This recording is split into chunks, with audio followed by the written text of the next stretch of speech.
আসসালামু আলাইকুম সবাইকে। আশা করি সকলে ভালো আছেন। ঈদের পর থেকে শুধু দাওয়াত পড়তে আসে, তো আজকেও একটা দাওয়াত, তাই সকালে উঠে সবার জিনিসপত্রগুলো বের করে রেখেছি আর রেডি হওয়ার জন্য। এরপর আমি আগে রেডি হয়ে নিয়েছি। আমি রেডি হওয়ার পর আমার সোনামণিটাকে রেডি করতে হবে, তার জন্য আমি আগে রেডি করে হয়ে নিয়েছি। আর মাশাআল্লাহ আজকের আবহাওয়াটা অনেক সুন্দর। এত সুন্দর আবহাওয়ার মধ্যে যদি সুতির জামা পরি তাহলে কি হয় বলেন? একটা জর্জেট জামাই পরলাম, না হলে এগুলো শুধু আরমালিতেই তোলা রাখবে, আমার গায়ে আর উঠবে না। তারপরেই তো আমার বের হওয়া একদম কমপ্লিট হয়ে গেছে। এবার আমার সোনামণিটাকে রেডি করার পালা, তো তাকে রেডি করে দিয়ে এবার আমি বাইরে চলে আসছি। এখন আপনাদের ভাইয়ার আসার কোনো নামই নাই। তারপর তাকে আমি ফোন দিতে লাগলাম। ফোন দিতে দিতে এই তো সে চলে আসছে। দুইটা গাড়ি লাগবে, যেহেতু আমার শ্বশুরেরাও যাবে, তার জন্য দুইটা গাড়ি নিয়ে আসলো। একটাতে আমরা যাবো আর একটাতে আব্বুরা যাবে। আমার সোনামণিটা তো গাড়ি দেখলে অনেক খুশি, গাড়ি দেখলে তাকে চড়াই লাগবে। আর এত খুশি গাড়িতে চলে, মানে খাওয়া দাওয়ার কথাও ভুলে যায় গাড়িতে ঘুরতে পারলে আর চড়তে পারলে। তো বাপ ছেলে দেখেন আগে চড়ে নিয়েছে আমাকে রেখে, আর আমি এদিকে ভিডিও করা নিয়ে ব্যস্ত। আমাকে রেখে আবার না চলে গেলেই হয়।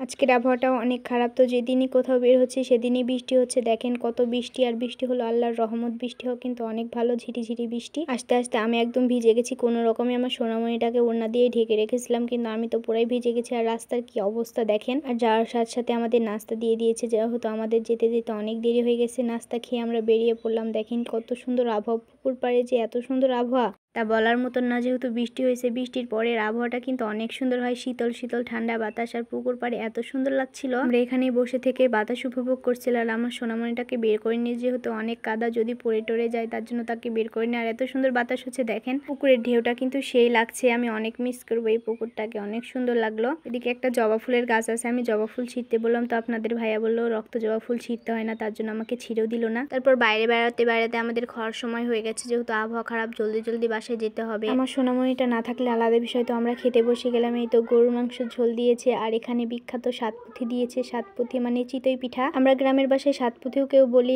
আবার কেউ চিতই পিঠাও বলি। চিতই পিঠা দিয়ে গরুর মাংসের ঝোল কিন্তু অনেক মজার। কিন্তু যত মজাই হোক না কেন, আমার আবার পিঠা পুরি অত ভালো লাগে না। ভাত না ছাড়া চলেই না, বাঙালি বলে কথা। ভাত না ছাড়া আমার চলেই না, যেটাই খাই না কেন। ভাত না খেলে আমার পেটই যেন ভরে না, তার জন্য আমি আবার ভাত নিয়ে গেলাম। দুইটা পিঠা খেয়ে আমি ভাত নিয়ে নিয়েছি। এই তো গরুর মাংস দিয়েছে আর বুটের ডালের ঘাটি দিয়েছে। গরুর মাংস চর্বি দিয়ে মাশাআল্লাহ, খাবারটা দারুণ ছিল।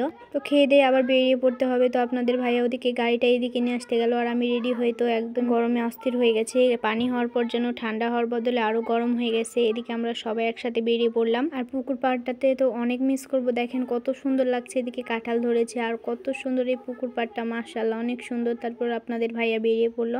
বাইকে তো আসতে দেরি হয় না। এদিকে আমাদের বাড়ির রাস্তা দেখেন, ফাইনালি চলে আসলাম আমাদের বাসায়। আর আস্তে আস্তে আমার সোনামণিটাও ঘুমিয়ে গেছে। যেখানেই যায় না কেন আস্তে আস্তে তার ঘুমানোই লাগে। ছোট বাচ্চারা মনে হয় গাড়িতে চললে বেশি ঘুমায়, তো আমার সোনামণিটাও আস্তে আস্তে ঘুমিয়ে গেছে। এপাশ দিয়ে আমার মুরগিগুলো বাঁধা আছে, তো এপাশে দরজা বন্ধ থাকায় ওপাশ দিয়ে আমাকে আবার ঘুরে যেতে হলো। তো আজকের ভিডিও এতটুকু পর্যন্তই। আল্লাহ হাফেজ সবাইকে।